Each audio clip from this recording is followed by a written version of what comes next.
Hola! In this video lesson, we're going to be talking about direct objects. This lesson might seem a little grammar heavy, but it's kind of important that you know what's going on. Primero, unos ejemplos. Yo tengo un lápiz. Yo lo tengo. Nosotros tenemos una pizza. Nosotros la tenemos. Ellas tienen unos marcadores. Ellas los tienen. Tú tienes unas camisetas. Tú las tienes. La pregunta, ¿qué pasó? What happened? Ahora, go through it one more time. Yo tengo el lápiz. Yo lo tengo. Nosotros tenemos la pizza. Nosotros la tenemos. Ellas tienen los marcadores. Ellas los tienen. Tú no tienes las camisetas. Tú no las tienes. So what's the rule?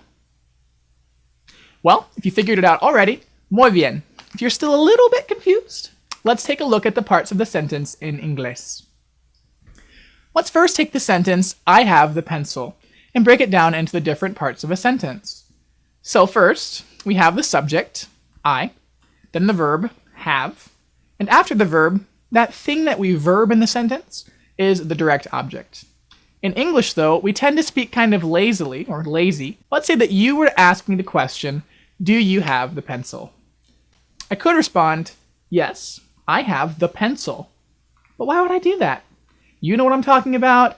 I know what I'm talking about. I don't need to say the word pencil anymore. I can substitute it for that two-letter word, it. I have it. What is it talking about? Oh, right, the pencil. In Spanish, notice that these parts all correspond. So we have, yo tengo el lápiz.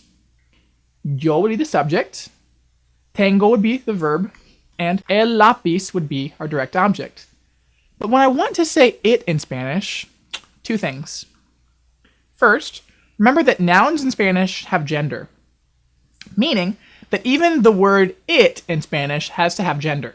We'll also have to make it more than one if we're talking about more than one thing. Second thing, we place it in a different place. We can always place this it after the person and before the changed verb.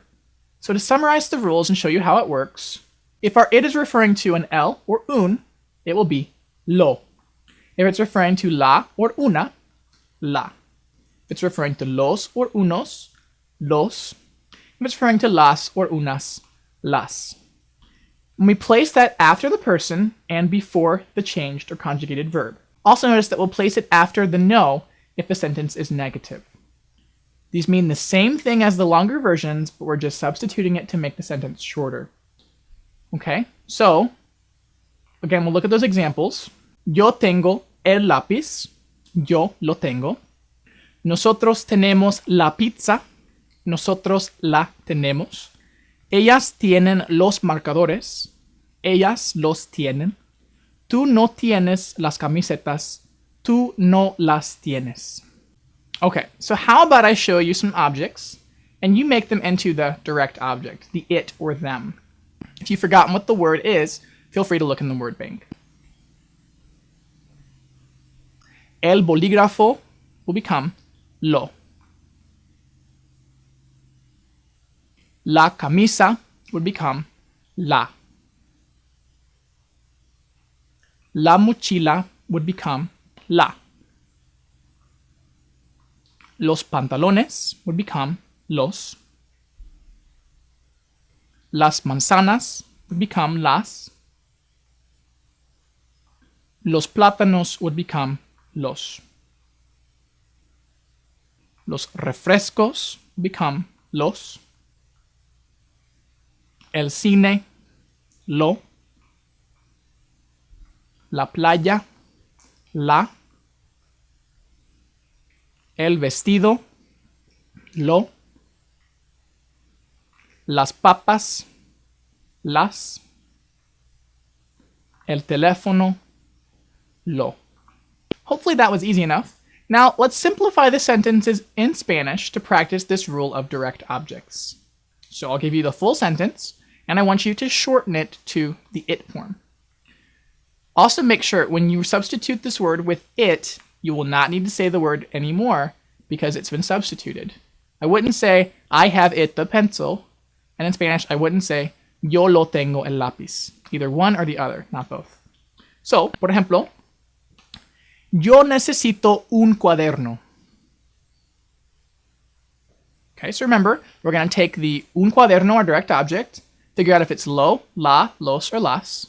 Well, it's a male, and it's one. So, becomes lo. Then we're going to put that in the front, after our person and before our changed verb.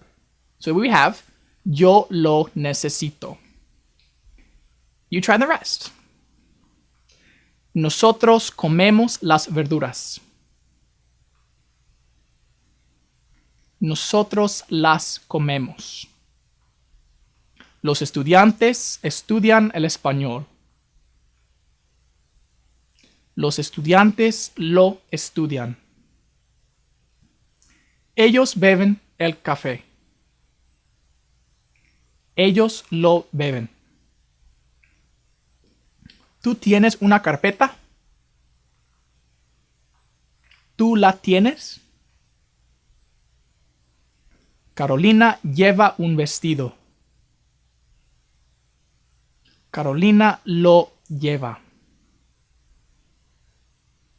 Yo miro la televisión. Yo la miro. Nosotros leemos muchos libros. Nosotros los leemos. Hopefully that made sense. Let me know if you have any questions, comments, or suggestions about this video. Gracias y adiós.